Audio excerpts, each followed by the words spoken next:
Hello student, आज से पहले में आपका स्वागत है। आज हम कक्षा 10वीं के भूगोल का छठवां अध्याय विनिर्माण उद्योग का भाग 4 देखेंगे। तो चलिए बच्चों स्टार्ट करते हैं। आज हम सबसे पहले देखेंगे पटसन उद्योग यानी कि जूट इंडस्ट्रीज।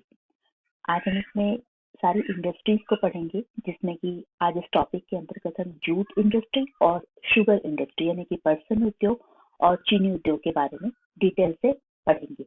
तो चलिए बच्चों स्टार्ट करते हैं। भारत पटसन और पटसन निर्मित सामान का सबसे बड़ा उत्पादक है।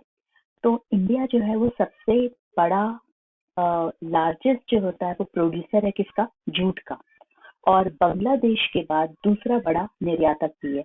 मतलब सबसे ज्यादा जो प्रोडक्शन होता है जूट का वो आपका होता है इंडिया में।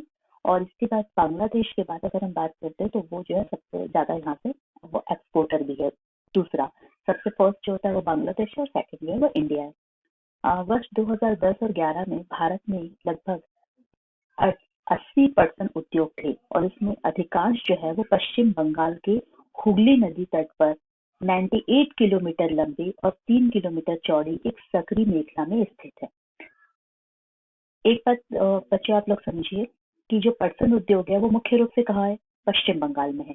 तो जो पश्चिम बंगाल में है वो आपके मन में ये भी क्वेश्चन उठता है कि वहां पर क्यों है। तो अब इसको आगे हम ये बात को डिस्कस करेंगे कि ऐसा क्यों है कि वो केवल जो है कुछ इंडिया के जो है कुछ ही जगह पे कुछ ही रीजन में ही जो है वो ये उद्योग जो है वो पाया जाता है। तो इसके बारे में हम चर्चा करेंगे। अगर हम बात करते हैं 2010 और 2011 की, तो उस समय तक जो है भारत में लगभग 80 इंडस्ट्री थी किसकी? जूट की।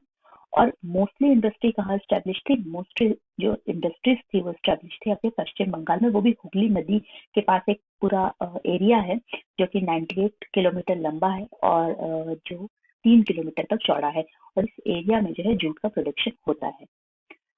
तो पहला अगर हम बात करते हैं जूट की हिस्ट्री की, तो फर्स्ट जो जूट इंडस्ट्री थी वो कहाँ पे लगाई गई थी? वो लगाई गई थी कोलकाता के निकट जो है रिश्रा में 1855 में लगाया गया था। 1847 में जब इंडिया मतलब आफ्टर इंडिपेंडेंस जो था, जब भारत को आजादी मिल गई, तो इस विभाजन के बाद जो है पटसन मिले तो भारत में रह गई, लेकिन 3/4 जो जूट उत्पादक क्षेत्र है वो पूर्वी पाकिस्तान अर्थात बांग्लादेश में चला गया।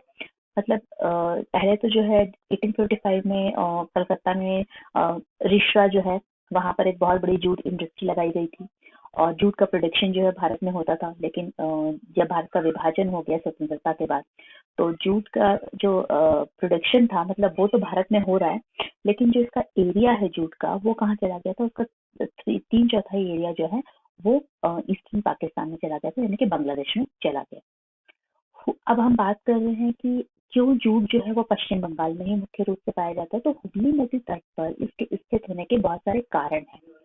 पटसन उत्पादक क्षेत्रों की निकटता, सस्ता जल परिवहन, सड़क, रेल, जल परिवहन का जाल, कच्चे माल का मिलों तक ले जाने में सहायक होना, कच्चे पटसन को संसाधित करने में प्रचुर जल, पश्चिम बंगाल तथा समीपवर्ती राज्य उड़ीसा, बिहार और उत्तर प्रदेश से सस्ता श्रमिक उपलब्ध होना, कोलकाता का एक बड़े नगरीय केंद्र के रूप में बैंकिंग, बीमा और जूट के सामान के निर्यात के लिए पतन की सुविधाएं प्रदान करना आदि सम्मिलित है।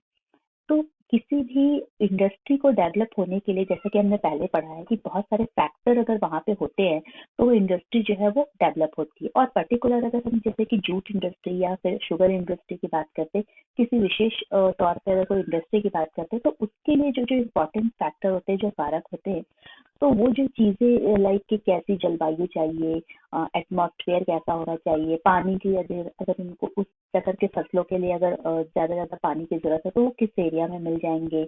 फिर उसके अलावा बहुत इजीली हमें लेबर कहाँ मिल सकते हैं, रॉ मटेरियल कहाँ मिलेगा, इन सारी चीजों पर जो है वो इंडस्ट्री कहाँ पे स्टैब्लिश करनी है डिपेंड करता है। तो हुगली नदी के पास जो है जूट इंडस्ट्री के डेवलप करने की जो सारी कंडीशंस थी वो यहाँ पर बहुत इजीली अवेलेबल थी, इसीलिए मुख्य रूप से भारत में जो है जूट का उत्पादन जो है वो पश्चिम बंगाल, उड़ीसा, बिहार लगभग जो है पश्चिम बंगाल में किया जाता है। और पश्चिम बंगाल से घिरा हुआ उड़ीसा और बिहार है, वहां से बहुत ही सस्ते बहुत ही कम दाम में जो है वो लेबर मिल जाते हैं, जो किसी भी इंडस्ट्री के लिए बहुत आवश्यक होते हैं। इसके बाद वहाँ पे मतलब बहुत रेल ट्रांसपोर्ट है, आपका वाटर ट्रांसपोर्ट है, कच्चे माल का मिलों तक ले जाने में ये सब चीजें जो है वो बहुत ही ईजी हो जाती है। हर व्यक्ति जो है वो इसमें कहीं ना कहीं लगा रहता है। लाइक कि जैसे ट्रक वाला है तो वो बाय रोड जो है वो ट्रक को जूट से एक स्थान पे ले जा रहा है, वैसे रेलवे का जाल है। वाटर के हिसाब से भी जो है इधर से उधर आसानी से जो है पहुंचाया जा सकता है बाय वाटर रूट। तो इस तरीके से सारी कंडीशन जो है वहां पर थी। इसके साथ साथ आप जानते हैं कि जो कलकत्ता है, कोलकाता था, वो बहुत ज्यादा कॉमर्शियल अर्बन जगह है, कॉमर्शियल स्टेट है, तो जगह है। इस वजह से क्या हुआ था कि वो एक ऐसे नगरीय केंद्र के रूप में था, तो जो भी अर्बन सिटी होते हैं वहाँ पे क्या होता है, वो किसी भी इंडस्ट्री के लिए बैंकिंग, बीमा, ये सारी चीजें प्रोवाइड हो जाती है वहाँ पे। तो ये सब चीजें जो है जूट के निर्यात के लिए जो भी सुविधाएं थी वो यहाँ पे उन्हें आसानी से मिल गई थी। इस उद्योग की अब हम बात करेंगे कि ठीक है, बहुत अच्छा है, जूट इंडस्ट्री जो होता है वो इंडिया सबसे बड़ा इसका प्रोड्यूसर है। और अगर हम बात करते हैं 2010-2011 में, तो लगभग जो है वो 3.7 लाख लोगों को डायरेक्टली, जो वर्कर थे वो को रोजगार प्रदान हो रहा था, कैसे, जूट इंडस्ट्री से होता है। लेकिन हर इंडस्ट्री के कुछ अपने चैलेंजेस भी होते हैं, कुछ चुनौतियां भी होती है। तो इस उद्योग की भी कुछ चैलेंजेस है। जैसे अगर हम बात करते हैं कि इस उद्योग की चुनौती में अंतर्राष्ट्रीय बाजार में कृत्रिम वस्त्रों और बांग्लादेश, ब्राजील, फिलीपींस, मिस्र और थाईलैंड जैसे अन्य देशों से कड़ी प्रतिस्पर्धा शामिल है।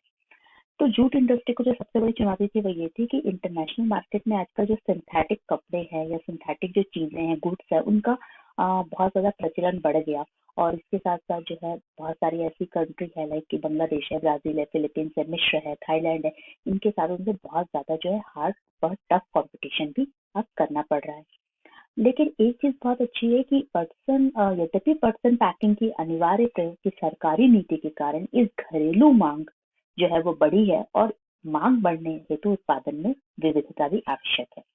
लेकिन क्या हुआ है कि जो हमारे गवर्नमेंट है, उन्होंने हमारे देश की जो गवर्नमेंट है, उन्होंने इस बात को, महत्व को समझते हुए जो है जूट को बहुत ज्यादा बढ़ावा दिया है, तो अपनी नीतियों में जो है उसे शामिल किया। और इस तरीके का उन्होंने एक तरीके से आप बोल सकते हैं कि उन्होंने मैंडेटरी कर दिया है कि जो पैकिंग होगी वो पैकिंग में जो है जूट से, जो जूट का ही यूज किया जाएगा। तो जो भी पैकिंग होगी उसके लिए किसका यूज किया जाएगा, जूट का किया जाएगा। तो इसकी वजह से क्या हुआ है कि प्रोडक्शन जो है, मांग लोगों में बहुत ज्यादा बढ़ गई है, भाई सबको जरूरत है इसकी, और इसके लिए जो है उसके प्रोडक्शन में भी बहुत ज्यादा दिन पे दिन जो है वो प्रोग्रेस आया है।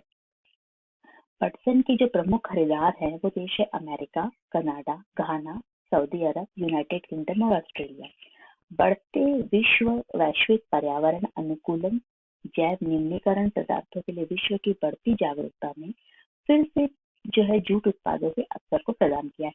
आज जिस प्रकार से लोग जो है वो सिंथेटिक चीज नहीं यूज कर रहे हैं, लाइक प्लास्टिक का जो है वो हर तरीके से आप देख सकते हैं। अब हमारे भी आसपास आप देख सकते हैं कि वो बैन कर दिया गया है कि प्लास्टिक नहीं यूज करना है। तो जूट इन सब वजह से जो है, मतलब सारी चीजों को देखते हुए इन्वायरमेंट को भी हमारा किसी तरीके से कोई हानि ना हो, और इन सब चीजों में देखे लोगों में भी एक अवेयरनेस आ गई है। तो जिसकी वजह से क्या हुआ है कि अब जूट का प्रोडक्शन जो है वो फिर से बहुत ज्यादा बढ़ा है, उसकी डिमांड फिर से बढ़ने लगी है। अब हम दूसरी इंडस्ट्री को यहाँ देखेंगे, जो है शुगर इंडस्ट्री। भारत का चीनी उत्पाद में विश्व में दूसरा स्थान है, लेकिन गुड़ और खांडसारी के उत्पादन में इसका प्रथम स्थान है। तो अगर हम शुगर की बात करें तो शुगर में ये जो है वर्ल्ड में सेकंड इसका प्रोडक्शन जो है, प्रोड्यूसर है भारत, वहाँ पे इसका प्रोड्यूस होती है, वहाँ पे हम बनाई जाती है। लेकिन गुड़ और खांडसारी में जो है भारत अभी भी पूरे ऑल ओवर वर्ल्ड में जो है वो नंबर 1 पर है। इस उद्योग में प्रयुक्त कच्चा माल जो होता है वो बहुत भारी होता है, और ढुलाई में इसके सुक्रोज की मात्रा घट जाती है। देखिए, जो शुगर इंडस्ट्री होती है ना, उसमें जो हम रॉ मटेरियल लेते हैं वो रॉ मटेरियल बहुत ही बल्की होता है, बहुत ज्यादा भारी होता है, और इसको ढुलाई करने में क्या होता है कि इससे सुक्रोज की मात्रा घट जाती है।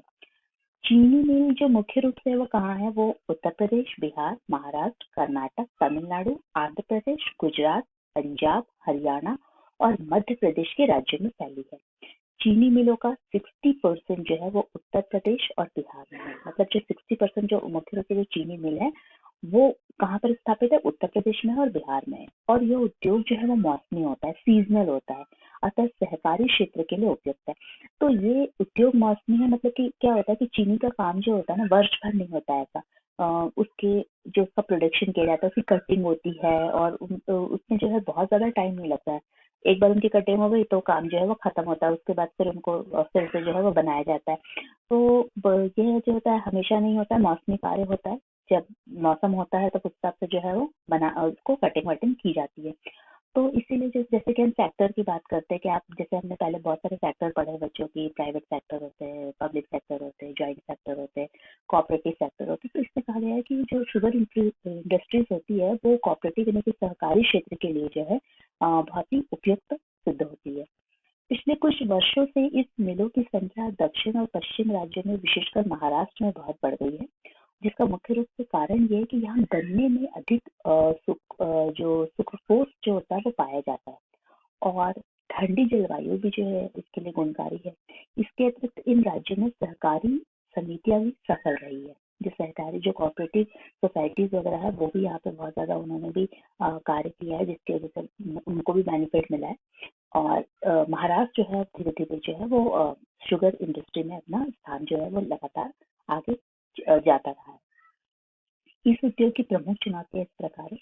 इस उद्योग का अल्पकालीन होना, पुरानी और असक्षम तकनीक का इस्तेमाल, परिवहन असक्षमता से गन्ने का समय पर कारखानों में ना पहुंचना, और जो बैगेज होते हैं, खोई होती है, उसका अधिकतम इस्तेमाल न कर पाना।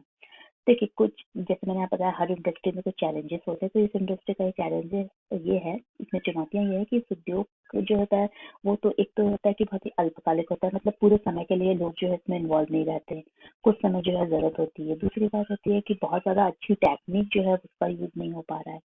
फिर जो ट्रांसपोर्टेशन होता है उसका उसमें इतनी एफिशिएंसी नहीं है, जिसकी वजह से गन्ना जो है वो सही टाइम पे कारखानों में या मिल में नहीं पहुंच पाता है, और जो इसकी खोई होती है उसका बहुत ज्यादा यूज नहीं हो पा रहा है। तो ये सारी चीजों को, इसकी चुनौतियां और इसमें सुधार जरूरत है, ताकि हम ज्यादा से ज्यादा जो है वो शुगर का और ज्यादा प्रोडक्शन कर सके। So what did we learn today? आज हमने क्या पढ़ा और क्या सीखा बच्चों? आज हमने ये पढ़ा कि सबसे इम्पोर्टेंट जो है भारत में जो इंडस्ट्रीज है, हमने देखा कौन कौन सी इंडस्ट्री आती है। तो हमने दो इंडस्ट्री को यहाँ पे समझने का प्रयास किया। पहला है आपकी जूट इंडस्ट्री और दूसरी है शुगर इंडस्ट्री। इस इंडस्ट्री में हमने देखा कि ये इंडस्ट्री जो है वो भारत में कहाँ पर है, कहाँ पर स्थित है, कौन से रीजन में जो है वो पाई जाती है, इस इंडस्ट्री से कितने लोगों को रोजगार मिल रहा है, और इस इंडस्ट्री के सामने क्या क्या चुनौतियां हैं जिनको को दूर करके हम और ज्यादा जो है वो ग्रोथ कर सके। तो इन सारी चीजों को हमने इस लेक्चर में डिस्कस किया।